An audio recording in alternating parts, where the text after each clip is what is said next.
Assalamualaikum sahabat MAES. Beberapa minggu atau 1 bulan terakhir ini kita mutar-mutar di Indonesia, bahkan kemarin kita ke Amerika. Saat ini saya ingin mengajak sahabat ke satu kota penting di dunia, dan ini adalah salah satu kota luar biasa di Asia. Kita ke Tokyo. Tokyo di Jepang ini adalah salah satu kota sangat penting. Dulu Jepang adalah salah satu kiblat ekonomi dunia di Asia. Dulu setelah Tokyo itu adalah Hong Kong, kemudian belakangan muncul Singapura. Tokyo ini saya bisa menyebutnya sebagai megapolitan ekonomi, salah satu standar ekonomi dunia.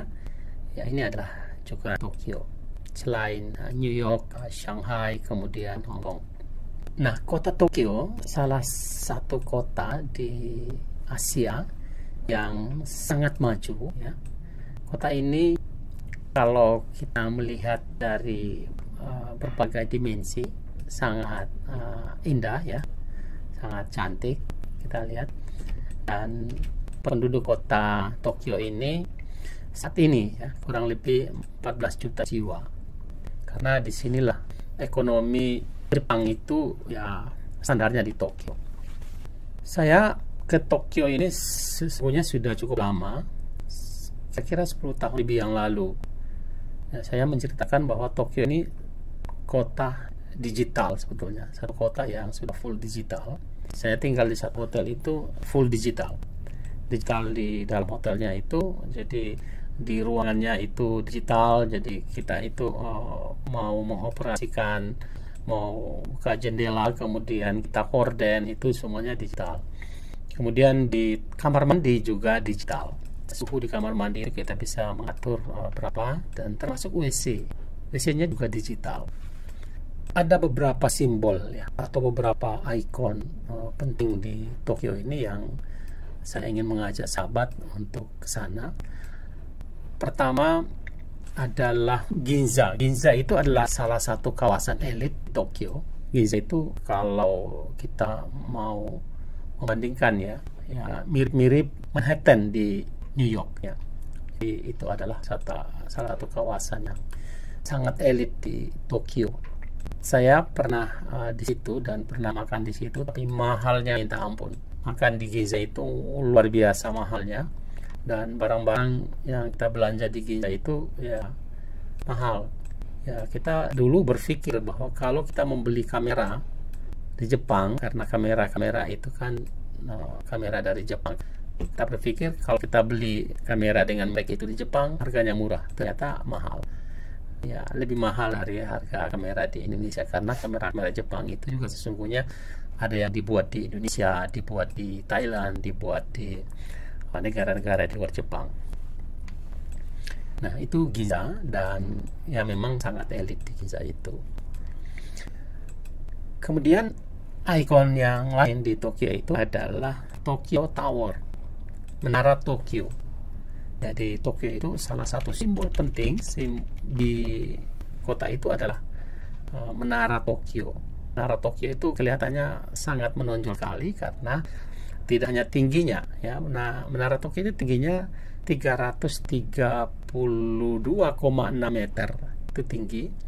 Tetapi karena warnanya, ya, warnanya itu adalah merah dan putih, sengaja dibuat warna seperti itu supaya dia lebih menonjol dibanding gedung-gedung atau menara-menara yang lain. Nah, Menara Tokyo ini adalah menara baja sebetulnya, menara baja tertinggi di dunia. Kalau Menara Eiffel itu tingginya 325 meter. Nah, tadi Menara Tokyo ini 332,6 meter. Nah, menara ini dibangun dengan konstruksinya, ya, serba baja yang beratnya 4.200 ton. Tetapi masih jauh lebih ringan dibanding berat Menara Eiffel. Eiffel itu beratnya 7.300 ton. Jadi jauh lebih berat dibanding Menara Tokyo. Nah, nanti kalau Anda ke Tokyo, Anda bisa datang ke menara itu. Di situ ada lift sampai ke lantai atas sebelum antena televisi, karena itu adalah yang dia paling atas itu antena televisi, ya. Nah, di situ di atas itu ada ruang yang bisa Anda keliling. Di situ juga bisa lihat kota Tokyo dari semua sisi. Anda bisa lihat dari puncak menara itu di bawah antena televisi itu. Tapi di Tokyo juga ada hal yang lain yang menurut saya ini juga penting bagi kita untuk melihat ya sebetulnya, tapi juga mungkin penting bagi kepolisian di negara kita. Koban ya, Koban ini adalah salah satu kantor polisi ya yang ada di Tokyo, tapi itu juga ada di seluruh Jepang. Kalau di seluruh Jepang disebutkan kira-kira ada 6.000 Koban itu di seluruh Jepang. Di Tokyo entah ada berapa, tapi Koban itu adalah struktur paling rendah dari struktur kepolisian negara yang ada di Jepang. Kenapa Koban ini saya menganggap penting? Kenapa? Karena Koban ini luar biasa perannya ya. Sebagai kantor kepolisian, dia setiap saat mensuplai informasi tentang apa saja yang terjadi di lingkungan itu, karena ini sebetulnya kantor polisi lingkungan sebetulnya. Apa saja informasi yang terjadi di sekitar itu, peristiwa-peristiwa kriminalitas, entah itu di lalu lintas, entah itu terjadi di sekitar mereka. Tapi yang paling penting adalah Koban ini, saya melihat sendiri, saya melihat menunggu di pinggir jalan sampai saya datang sandar-sandar di dindingnya itu, saya melihat polisi-polisi di Koban itu, ada yang laki-laki, ada juga polisi-polisi perempuan. Mereka itu saya lihat lebih banyak menyeberangkan orang-orang tua ya, juga selain orang tua mereka anak-anak. Jadi mereka menuntun anak-anak itu sampai ke seberang jalan. Nah itu Koban. Jadi Koban itu berfungsi luar biasa, tidak hanya berfungsi sebagai lembaga kepolisian yang tugasnya untuk menjaga ketertiban dan keamanan ya, masyarakat yang ada di situ, tapi juga fungsi pelayanan masyarakat. Jadi mereka melayani masyarakat, terutama orang-orang tua dan anak-anak yang hendak menyeberang jalan di situ. Karena lalu lintas di kota Tokyo itu kan sangat padat sekali. Ya, jadi kalau Anda ke Jepang, Anda juga bisa melihat bagaimana Koban itu berperan ya sebagai salah satu kantor yang luar biasa. Ya, di sana selain Koban ya di Tokyo itu, nah simbol besar ya di Jepang ya terutama di Tokyo itu adalah kereta cepat Shinkansen. Ya, Anda kalau ke Tokyo, Anda juga datang ke stasiun Shinkansen dan Anda naik Shinkansen ke kota-kota yang lain yang ada di sekitar Tokyo. Jepang adalah negara yang pertama kali merintis kereta api cepat di dunia. Dan kecepatan kereta api di Jepang itu memang pada beberapa tahun yang lalu itu masih kira-kira 260 km per jam. Tapi sudah desain pada tahun ini kereta api di Jepang itu Shinkansen itu kecepatannya sudah 300 km per jam. Jepang juga sedang mendesain Shinkansen yang nanti akan dioperasikan pada tahun 2030 itu dengan kecepatan 400 km per jam. Jadi kereta api yang kecepatannya 400 km per jam. Yaitu mungkin sudah sama atau di atas kecepatan helikopter. Itu luar biasa. Ya. Jadi kalau Anda ke Tokyo, Anda naiklah Shinkansen supaya Anda tahu kereta cepat yang sangat mewah ya. Kalau Anda melihat Shinkansen itu naik di atas, kursi-kursinya mewah ya, sepertinya lebih mewah dari kursi-kursi di pesawat kita ya. Kadang-kadang kita lihat pada kereta-kereta, terutama kereta-kereta yang baru ya. Shinkansen ini adalah kereta yang berbentuk peluru. Tokyo ini adalah salah satu kota metropolitan yang besar, yang super ya, dengan segala fasilitasnya. Nah, pada tahun ini sesungguhnya di Tokyo itu akan ada pesta olahraga dunia, Olimpiade di Tokyo pada tahun 2020 ini. Tapi sepertinya ditunda ke 2021. Nah, karena itu ya sahabat, ayo kita lihat salah satu stadion ya, stadion nasional di Tokyo itu stadion penyelenggara Olimpiade, dan ini adalah stadion multi event. Ya, kita lihat sudah luar biasa pemerintah Jepang menyiapkan stadion ini untuk event-event olahraga pada Olimpiade nanti. Ya, dan kalau Anda nanti pada saat Olimpiade itu datang ke Jepang, datang ke Tokyo, Anda datang ke stadion ini. Ya, ini ada di Tokyo. Stadionnya besar sekali dan memang pemerintah Jepang sudah sangat siap untuk menyelenggarakan Olimpiade. Tapi ini dengan sangat menyesal dengan terpaksa ditunda ke 2021. Nah, kota Tokyo.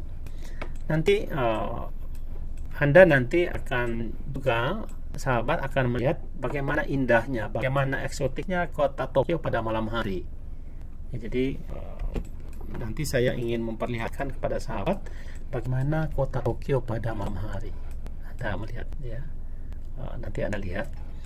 Nah, di salah satu juga simbol penting atau simbol yang sudah Anda tahu di Tokyo itu adalah sebetulnya Doraemon ya. Doraemon.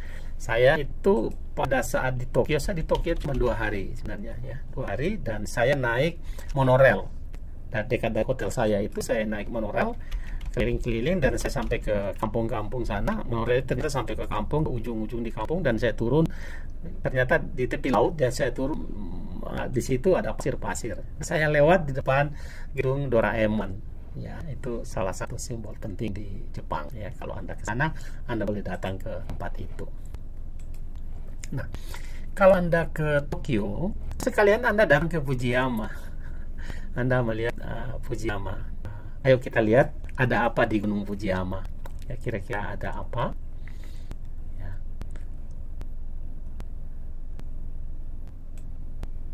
Nah, ini penampakan Fujiyama. Ya, Anda lihat orang-orang yang ada di atas. Kalau Anda lihat di situ bersih, ya, tidak ada sampah, tidak ada sampah. Ya, Anda tahu bagaimana kalau di gunung-gunung seperti ini. Kalau di Indonesia, kira-kira ada apa di tempat-tempat ini? Apakah ada sampah-sampah bekas makanan? Ya, tapi di sana tidak ada. Karena memang lingkarannya sudah sangat ketat sekali dalam hal lingkungan ya. Jadi sahabat, bila punya waktu dan bila punya kemampuan mau melihat Tokyo seperti apa, Anda bisa datang ke Tokyo, dan memang ini adalah salah satu kota penting di dunia.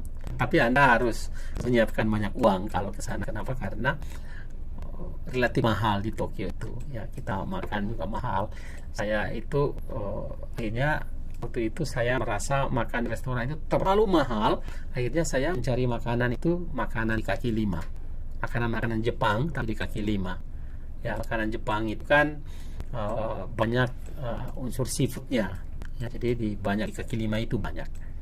Dan ya kalau seafood ya kita relatif halal ya. Tokyo